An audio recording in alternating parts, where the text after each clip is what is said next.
అంటే what you try to club ఈ సినిమాలో అంటే రివ్యూలో కూడా వచ్చాయనుకో ఆ పాయింట్ వచ్చింది.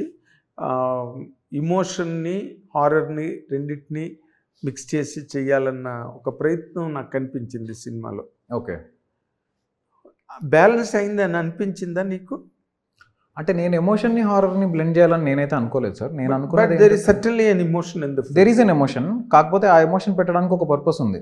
ఏంటంటే సెకండ్ హాఫ్ స్టార్ట్ చేయగానే ఓకే ఇది కూడా ఒక టెంప్లేటెడ్ హారర్ ఫిల్మ్, ఇందులో ఒక ఫ్లాష్ బ్యాక్, ఆ ఫ్లాష్ బ్యాక్లో ఒక సింపతి కొంచెం ఇలా ఉంటుంది అని అనుకుని అమ్మని ఇది కాదా అనే పాయింట్.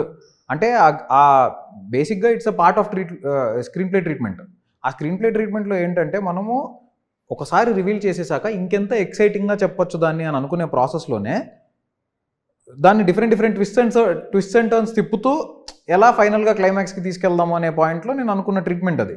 సో ఆ ట్రీట్మెంట్లో భాగంగానే ఆ ఎమోషన్, అండ్ ఆ ఎమోషన్ లేకపోతే మీకు తర్వాత వచ్చేది కనెక్ట్ అవ్వదు. అందుకని ఎమోషన్ వెళ్ళాం తప్ప ఇట్స్ నాట్ లైక్ ఎమోషన్ని హారర్తో బ్లెండ్ చేయాలి అని అనుకుని చేసింది కాదు. కథలో ఇది ఉండాలి, ఇది ఉంటేనే తర్వాత అది కన్వే అవుతుంది. మీకు ఇప్పుడు ఆ ఫస్ట్ ఫ్లాష్ బ్యాక్లో వచ్చే ఎమోషన్ కన్వే అవుతేనే దాని తర్వాత వచ్చేది కన్వే అవుతుంది. అందుకని కన్వే చేయడం కోసం ప్లాన్ చేసుకునే ఎమోషన్ అది. అండ్ సెకండ్ థింగ్ ఏంటంటే there are chances that some people who might like this emotion, ఇది నచ్చి దీన్ని కంటిన్యూ చేయాలని ఎక్స్పెక్ట్ చేసి కూడా ఉండొచ్చు. ఫర్ ఎగ్జాంపుల్ ఇప్పుడు నేను ఒక ఫ్లాష్ బ్యాక్ చెప్పాను సార్, ఆ ఫ్లాష్ బ్యాక్లో ఒక ఎమోషన్ ఉంది, ఈ ఎమోషన్ కంటిన్యూ అవ్వాలి తర్వాత అని అనుకున్న వాళ్ళు కూడా ఉండొచ్చు. అది కంటిన్యూ అవ్వదు, ఎందుకంటే that's not what I wanted to do. మీకు అర్థమైంది కదా సార్? అంటే నేను కథ చెప్పకుండా చెప్పడానికి ఎంతవరకు కుదిరితే ఎంతవరకు ట్రై చేస్తున్నాను. నేను కథ నిన్ను అడగట్లేదు, ఎందుకంటే హారర్ ఫిల్మ్స్కి పాయింట్లు విల్ బి వెరీ థిన్. అదే most important and most vulnerable stories in the world are horror stories. Correct. ఒక బిట్ కనుక వదిలితే ఒక మంచి ఖుష్వంత్ సింగ్ జోక్ కూడా ఉంది. ఒక హారర్ ఫిల్మ్కి ఒక చిన్న కుర్రాడు 10 years బాయ్ బ్లాక్ టికెట్లు అమ్ముతున్నాడు. ఒక పహిల్వాన్ గారు సినిమా చూడడానికి వచ్చాడు. ఓకే, టికెట్లు ఉన్నాయి రా అని అంటే వీడు ఆ పర్సనాలిటీ చూసి ఎక్కువ రేటుకి అమ్మచ్చు ఈ పర్సనాలిటీలని లెక్కేసుకుని వాడు నా దగ్గర ఉంది సార్ అని పరిగెట్టి ఇచ్చాడు. అంటే అతను ఆ టికెట్ వాడి చేతిలో తీసుకుని గ్రాప్ చేసి he was just going to enter the theatre. వీడు వెనకాతలు పరిగెట్టాడు, సార్ నా డబ్బులు ఇవ్వండి సార్ డబ్బు 20 రూపాయలు సార్ అంటున్నాడు. వాడు ఏం పట్టించుకోవట్లేదు, వెళ్ళిపోతున్నాడు. వెళ్ళిపోతుంటే వీడు కనీసం నా టికెట్ డబ్బులనే ఇచ్చేయండి సార్ అని కూడా అరిచాడు. వాడు అది కూడా పట్టించుకోవట్లేదు. He was just about to enter theatre and SIT in his chair. అప్పుడు ఈ కుర్రాడు బయట నుంచి అరిచాడు, మీరు డబ్బులు ఇవ్వకపోతే సస్పెన్స్ చెప్పేస్తాను సార్ అని. వాడు వచ్చి పే చేశాడు. అంటే వాడు బయటకు వచ్చి వద్దు చెప్పొద్దు డబ్బులు ఇచ్చేయాలి. సో ఆ ప్యాటర్న్ ఉంది హారర్ ఫిల్మ్కి. నైస్. అయితే మీరు డైరెక్టర్ రైటర్స్ ఒక ఫ్యామిలీ డ్రామా రాసిన, ఒక ఎంటర్టైన్మెంట్ రాసిన, ఒక లవ్ స్టోరీ రాసిన, లేకపోతే సోషల్ ఇష్యూస్ ఏం రాసినా కూడా we are part of those emotions. Correct. We are part of those setups. అన్నిట్లో మనం ఉన్నాం. Correct sir. ఈ సొసైటీలో రైట్. కరెక్ట్. దానికి కనెక్ట్ అవుతారు, ఏదో ఒక ఇన్స్పిరేషన్ తీసుకుంటారు, రాస్తారు. అవును. బట్ హారర్ ఫిల్మ్స్ అన్నవి, హారర్ స్టోరీలు మన లైఫ్లో జరగవు. ఎక్కడో చెప్తారు ఎవరో దెయ్యం పట్టిందని, దెయ్యం కనిపించిందని. ఇది ఈ ట్రాన్స్ఫర్మేషను ఇటు పక్కకి ఎందుకు వెళ్ళాలని అనిపించింది? Was there any episode in your life any time, మీ చైల్డ్హుడ్ నుంచి కానీ, లేకపోతే అదేదైనా పుష్ బ్యాక్ ఉందా కథ మీద? లేదు సార్, నాకు ఎందుకు వెళ్ళాలనిపిస్తుంది అంటే మీరు ఇప్పుడు చెప్పినట్టే it's not part of our eco system. మనం చూడము, మన లైఫ్లోనే ఉండదు అసలు ఎక్కడ. అందుకే రాయడం డిఫికల్ట్, తీయడం డిఫికల్ట్. అది తీసి ప్రూవ్ చేసుకుంటే మనం వేరే ఏ జానర్ అయినా అటెంప్ట్ చేయొచ్చు అనే కైండ్ ఆఫ్ ఒక కాన్ఫిడెన్స్ వస్తుంది మనకి. రెండోది ఏంటంటే నాకు చిన్నప్పటి నుంచి I was very much fascinated towards fantasy and horror. నాకు ఫ్యాంటసీ సినిమాలైనా హారర్ సినిమాలైనా నాకు చాలా ఇష్టం. ఎందుకంటే అది రియల్ లైఫ్లో జరిగేది కాదు, ఒక లార్జర్ దెన్ లైఫ్ పిక్చర్ కనిపిస్తుంది కాబట్టి.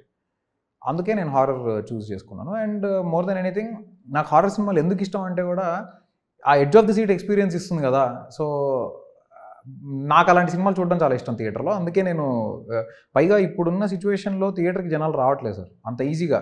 మనం మంచి సినిమా ఇస్తే వాళ్ళు ఎప్పుడైనా వస్తారు. కానీ ఇప్పుడు ఈ మధ్యకాలంలో చూసుకుంటే ట్రెండ్ చాలా వరకు ఖాళీగా ఉంటున్నాయి థియేటర్ హాల్స్ అన్ని, చాలా ఖాళీగా ఉంటున్నాయి. మీకు డిస్ట్రిబ్యూటర్స్ వాళ్ళందరూ కూడా బయటకు వచ్చి చెప్తున్న సిచ్యువేషన్స్ మీరు చూసే ఉంటారు. అయ్యో అసలు మనకి ప్యారలల్గా అక్కడ ఏదైనా ఇంగ్లీష్ ఫిల్మ్ రిలీజ్ అయితే అవన్నీ బుక్ మై షోలు గంటలో ఎగిరిపోతున్నాయి. మన సినిమాలేమో అన్ని హరితహారాలు, అదే గ్రీన్ బెల్ట్ అదే సినిమాలన్నీ కూడా. అందుకనే అలాంటి ఒక సినారియోలో మనం ఖచ్చితంగా ఒక edge of the seat experience ఇచ్చి, ఇప్పుడు దీని సౌండ్ మీరు అబ్జర్వ్ చేస్తే రాధాకృష్ణ గారు ఫైనల్ మిక్స్ ఎలా చేసామంటే డాల్బీ అట్మాస్లో మీకు ఒక్కొక్క స్పీకర్లో ఏ స్పీకర్ నుంచి ఏది వినిపించాలి, సరౌండ్ ఎలా ఉండాలి, సో ఏ టైంలో సౌండ్ ఎక్కడి నుంచి ఎక్కడికి మూవ్ అవ్వాలి, అంత ప్లాన్ చేసుకుని చేసినప్పుడు మీకు అది ఇంట్లో కూర్చొని చూస్తే రాదా ఎక్స్పీరియన్స్.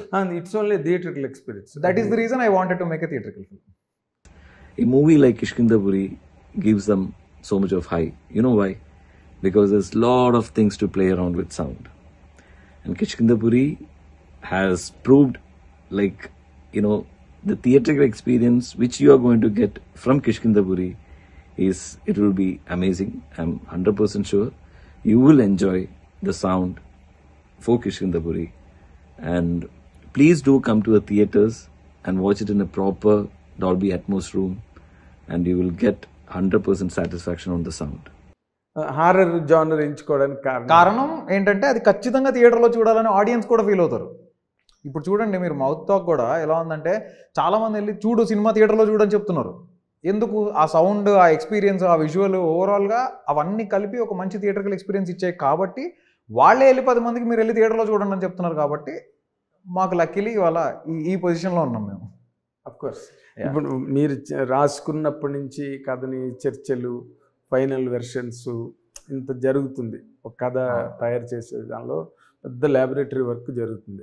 బట్ సినిమా వన్స్ బయటకు వచ్చిన తర్వాత there will be a downpour of reviews on that, and you will be exposed to all kinds of opinions.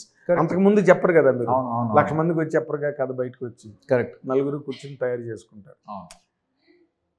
Release అయ్యి రివ్యూలు వచ్చి పబ్లిక్ ఒపీనియన్, పబ్లిక్ టాక్ అంతా విన్న తర్వాత do you feel at any given place, అరే మనం దీన్ని fill చేయలేకపోయాం, ఇది నిజంగానే ఇలా చేస్తుంటే బాగుండేదేమో అన్న ఫీలింగ్ ఎప్పుడైనా వచ్చిందా? ఒకే ఒక్క సీక్వెన్స్కి వచ్చింది సార్, మిగతాదంతా ఐఎమ్ వెరీ హ్యాపీ. ఒక్క సీక్వెన్స్కి నాకు అనిపించింది, డిల్యూషనల్ వరల్డ్ సీక్వెన్స్ ఒకటి ఉంటుంది క్లైమాక్స్లో. అవును, ఆ డిల్యూషనల్ వరల్డ్ సీక్వెన్స్లో అవతల ఒక విలన్ ఉంటే బాగుండేదేమో అని అనిపించింది, because after what people told. కానీ దిస్ వాజ్ ఆల్సో, అంటే మేము ఫస్ట్ అనుకున్నదే అది. హిట్ టీవీ యాప్, ఇందులో short news, live news, entertainment shows, movies, digital magazines తో పాటు మీ జిల్లా వార్తలను కూడా ఫ్రీగా చూడొచ్చు. ఇంకెందుకు ఆలస్యం, వెంటనే హిట్ టీవీ యాప్ ని డౌన్లోడ్ చేసుకుని ఫ్రీగా ఎంటర్టైన్మెంట్ పొందండి. Hit TV app, hit TV app, please download hit TV app. Hit TV app ని ఫ్రీగా డౌన్లోడ్ చేసుకుని ఎంజాయ్ చేయండి. మీకు నచ్చిన ఎంటర్టైన్మెంట్ కోసం హిట్ టీవీ యాప్ ని ఫ్రీగా డౌన్లోడ్ చేసుకుని ఎంజాయ్ చేయండి. హిట్ టీవీ యాప్ ని డౌన్లోడ్ చేసుకుని ఆస్వాదించండి, ఆశీర్వదించండి. ఇంతమంది సెలబ్రిటీలు హిట్ టీవీ యాప్ ని డౌన్లోడ్ చేసుకోండి అని చెప్తున్నారంటే ఎంత మంచి యాప్ ఆలోచించండి. అమెరికా అమెరికా అమెరికా అమెరికాలో చదవాలనుకునే వాళ్ళకి విశ్వసనీయమైన పేరు మన శౌర్య కన్సల్టెన్సీ. UK లో 1 year masters, UK లో 1 year masters, 2 years work permit up to 5 years visa. Contact Saurya Consultancy. Contact 89851 89851.